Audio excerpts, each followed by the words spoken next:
Hi there, I am Aaron, and welcome to the Cult of Cinema, and welcome to a very special Mill Creek Retro Reviewed and Ranked Radical Edition. Today we are going to be talking about five films, and five, as I said before, retro films. I will review them and I will rank them afterwards. We're going to be looking at Sigourney Weaver in the Oscar-nominated Gorillas in the Mist, the story of Diane Fossey. We'll be looking at Sylvester Stallone and Estelle Getty of Golden Girls fame.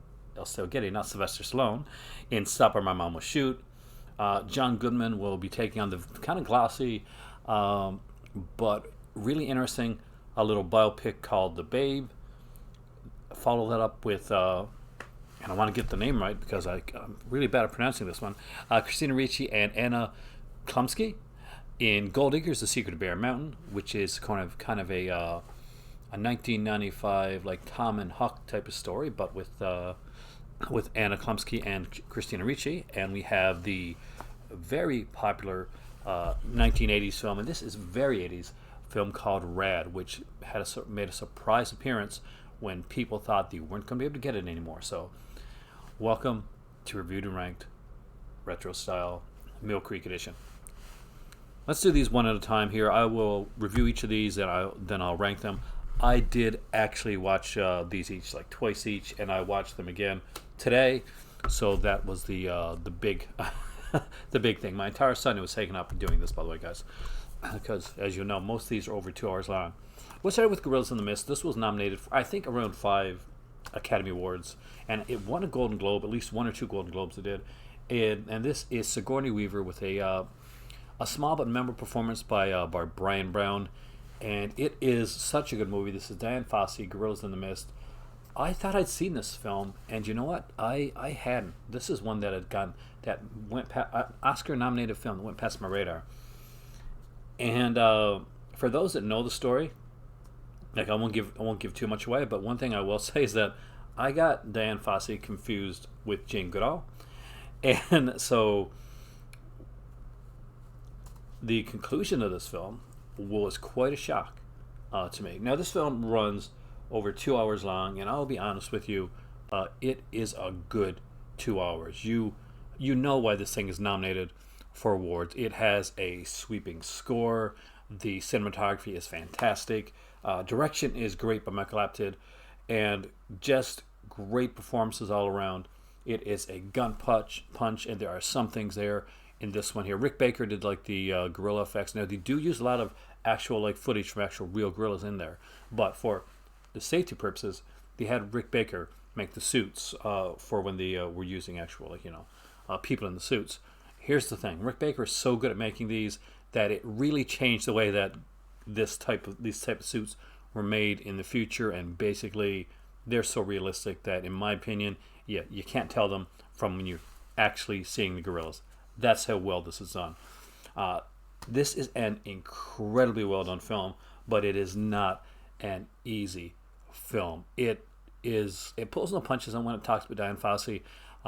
It talks about her good side, and it goes her selflessness, what she did, how she helped bring like pretty much animals that were extinct back from extinction.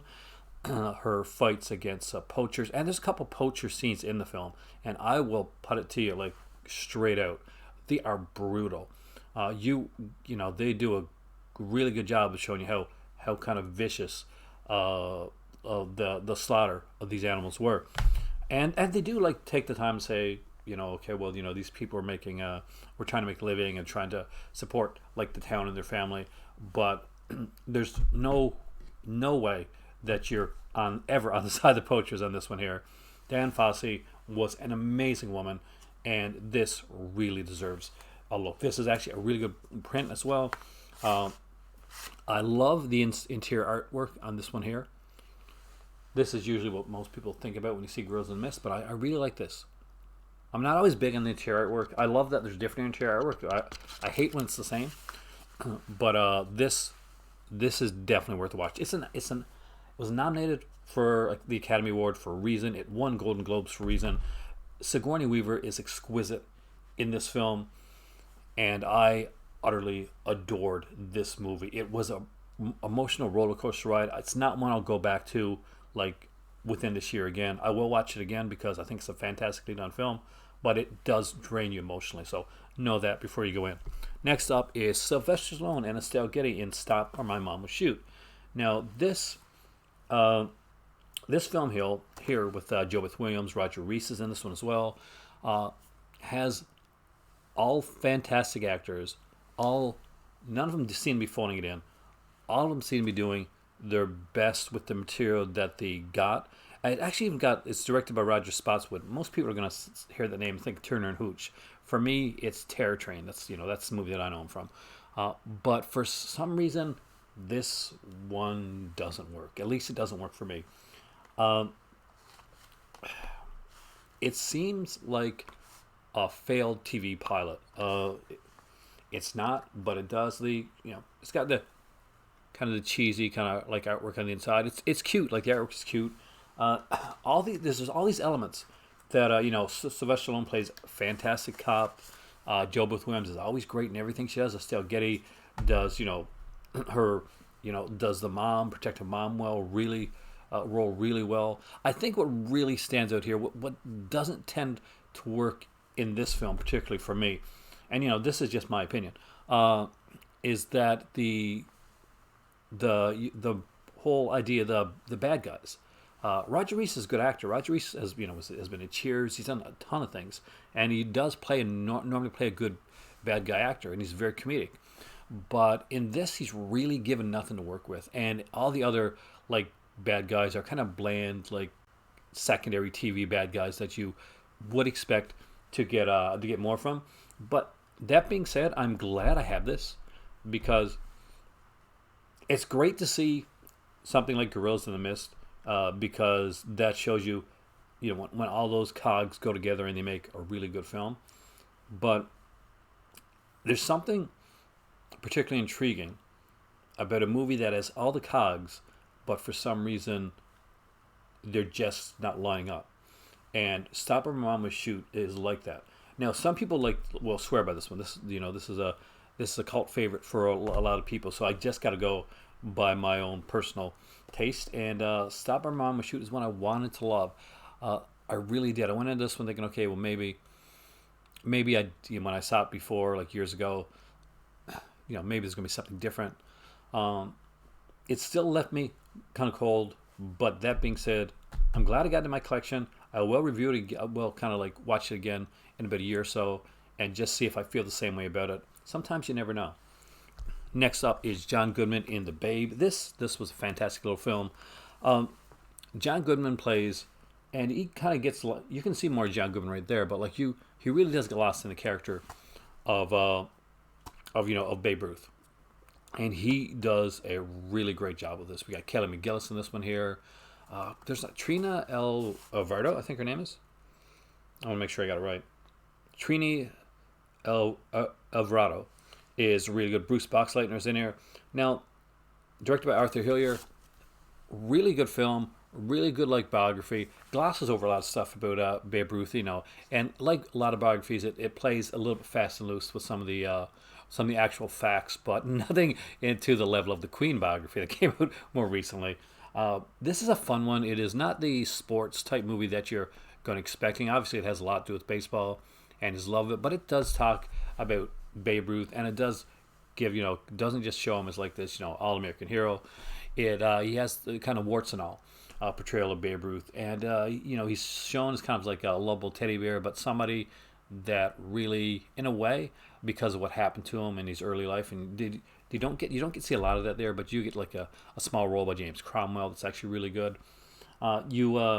He's kind of like a guy that didn't grow up. Like he's always excess. It's always been excesses. He's always wanting to, this is his thing. He can play baseball. He's great at it, but what he wants to do, what his dream is, he wants to manage. He wants to manage a baseball team. How does that work out for the Babe? Well, we'll check it out. Find out yourself, because this is a really good release. Next up is Anna Klumsky and Christina Ricci in Gold Diggers: The Secret of Bear Mountain. Now, this one was a total blind spot for me. Again, this was another one I thought I'd seen. I hadn't. The score for this film, and I would like to know who does the score in this. I gotta check. because the score is really good. It's sweeping, and it really suits this film. Now, a guy that did a lot of TV, like Kevin James Dobson here, uh, did directorial duties on this one. Oh, by the way, for those that wanted to see the artwork on the inside, every one of these does have alternate artwork, as does this one here, and I like the alternate artwork on this one. Probably my favorite. This is a really good film. It literally is like what I said. It's like Tom and Huck, but, circa the 90s. Basically, it is about Christina Ricci, whose father has just passed away. Her and her mother are going to, or moved to a new town, like a smaller place. They used to live in LA. And she meets up with Anna Klumsky, who's kind of this tomboyish girl who kind of has a bad reputation for being tough and not telling the truth, that type of thing.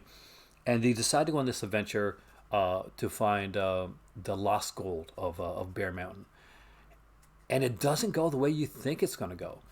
There's a dark sequence in this here. There are some great actors in this, by the way, that I gotta mention. David Keith has a small but pivotal role in this movie. Polly Draper's incredible in this. Brian Kerwin and Diana Scarwood all do fantastic jobs in this. But this is really Christina Ricci's and Anna Klumsky's films. Obviously, they both had been successful. Anna Klumsky with My Girl, and Christina Ricci with The Addams Family. And they were 15 at the time that they made this film.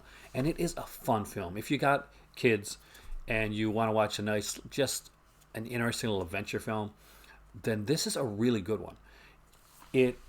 The score is fantastic. Everybody does their roles extremely well. For once, the parents don't come off as like being complete idiots. There is like some sequences where come on, listen to me type of thing. But it's done kind of realistically, but not too realistically in the way that it takes away from the whole like fantasy aspect of this. This is definitely a fun adventure film, and a kind of a coming of age film. It plays it nicely, and it ties it up with a real kind of a feel good ending that I was so glad to see happen. It is a fun film, and I was there for every second of it.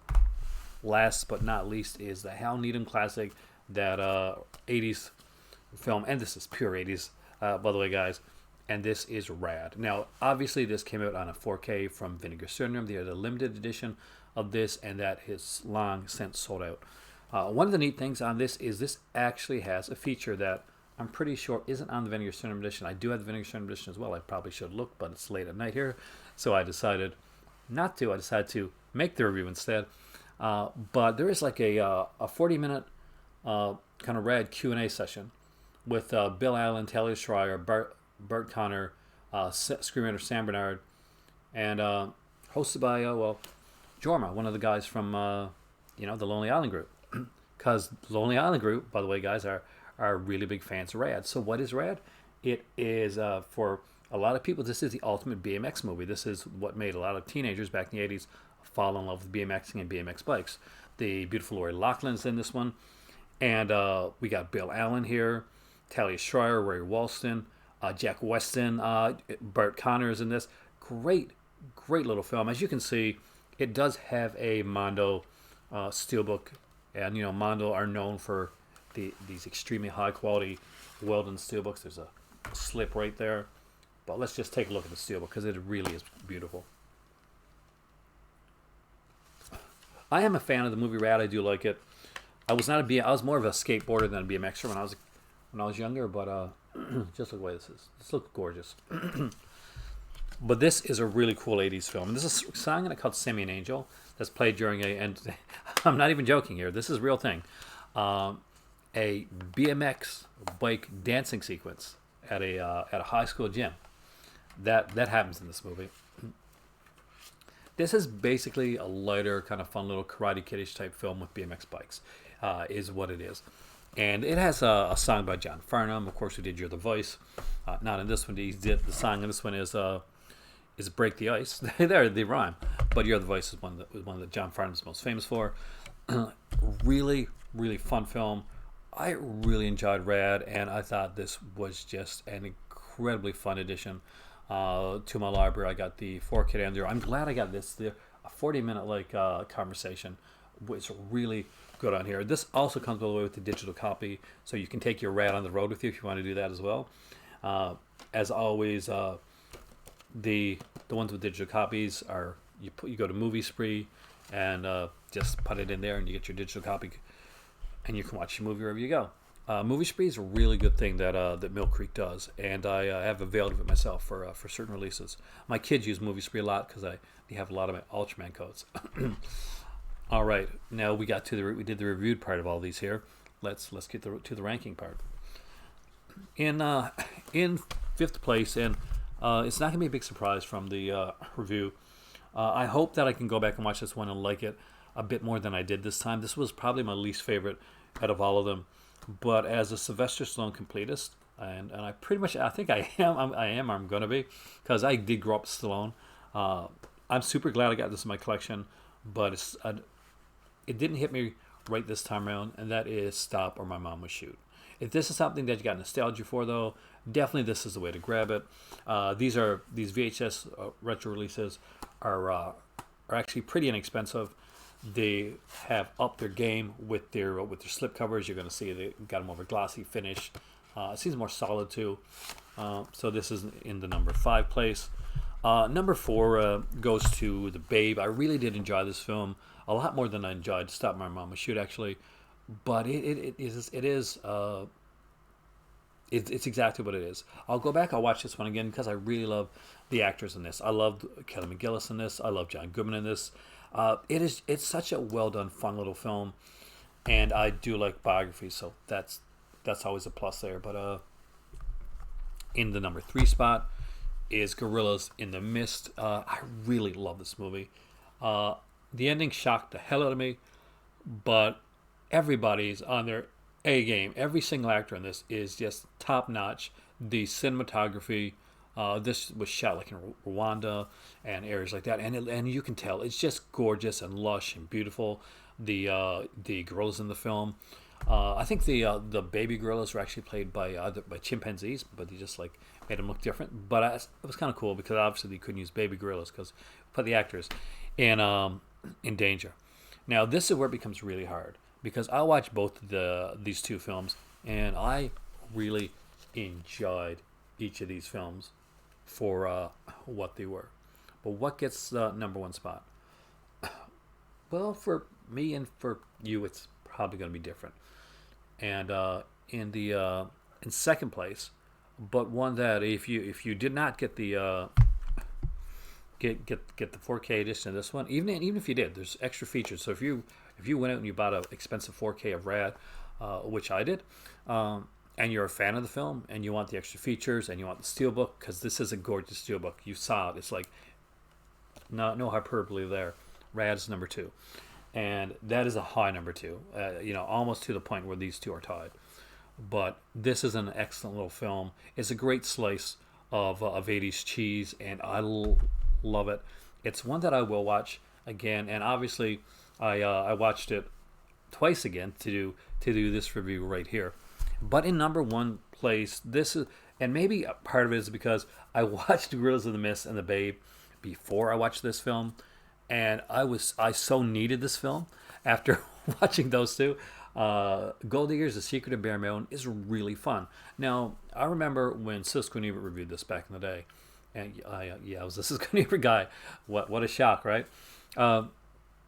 The adventure portion of the film, but there is a domestic abuse sequence in the film. Then they said, they didn't really need that. It takes away from it. Just let the kids have fun with the movie. But they're forgetting Tom Sawyer and Huck Finn and what went on there as well. There was also kind of a rough character in those books as well that caused a bit more tension, and the tension is needed for this, but it's never anything that's overbearing or kind of like, oh, look how scary or threatening this is, to the point where you're like, I'm stressed out. No, it is fun. It is a really fun film, and I don't know who did the music for this one. I'm looking for it here right now, actually, because I really like the score for this film. I really think it's got this sweeping adventure score. It's exactly what it should be. The soars are there. You soar with the music, and it's really good. I really enjoyed this movie. I didn't know I was going to. But this is one that I would like to show to my kids, actually, and I would like to show to my nieces as well, because I think that they would enjoy this. And it's a nice, strong film for young girls and for young boys to check out. And who, I'm sure like 15-year-old boys must have been in love with with Christina Ricci and Anna Klumsky back in the day. I was a bit, I'm a bit older than them, so they weren't my crushes. My crushes were probably around the I guess the Tiffany's and the Alyssa Milanos and Debbie Gibsons. But for like 90s boys, I'm sure they had and girls too had crushes on these here little girls. But again, these are 5 really fun films.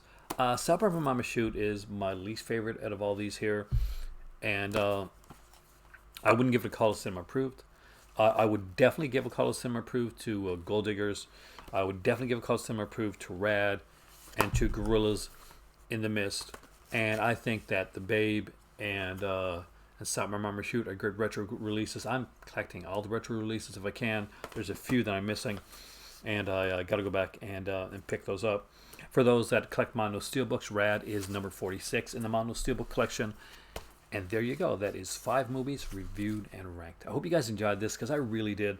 And please, if you came in here, please, hopefully you got to this point where you've watched the entire video and you've actually liked and shared it, because I spent my entire day. And if you think I'm joking, Supper My Mom Would Shoot was 87 minutes. The Babe was 2 hours and 3 minutes. Gorillas in the Mist was 2 hours and 9 minutes. Rad was 93 minutes, and Gold Diggers was 99 minutes. And that's not including the featurettes on Rad and stuff like that I watched as well. So I wasn't joking, guys. My entire day was spent doing this review for you guys. Now, my morning, though, was spent doing a video with Simodave, which I hope you guys check out, because Simodave's channel is amazing, and make sure you check that out. Thank you for joining me here in Reviewed and Ranked. Have an amazing day there, and I gotta say, thank you, Mill Creek, because these were some really cool releases, and opened my eyes, especially the Gold Diggers and Diane Fossey and Girls in the Mist. That is one. But if I was to pick movies for you to pick out, if you were to go in and get some of these, get Rad. The Steelbook is really gorgeous. Definitely pick up Gold Diggers, especially if you got kids. If you got kids, get it for sure. And then Girls in the Mist, and then Babe. The Babe is a fun one as well. And Something My Mom Would Shoot, based on, honestly, if you like the actors and if it's something that sticks with you, maybe more than stuck with me. There you go, guys.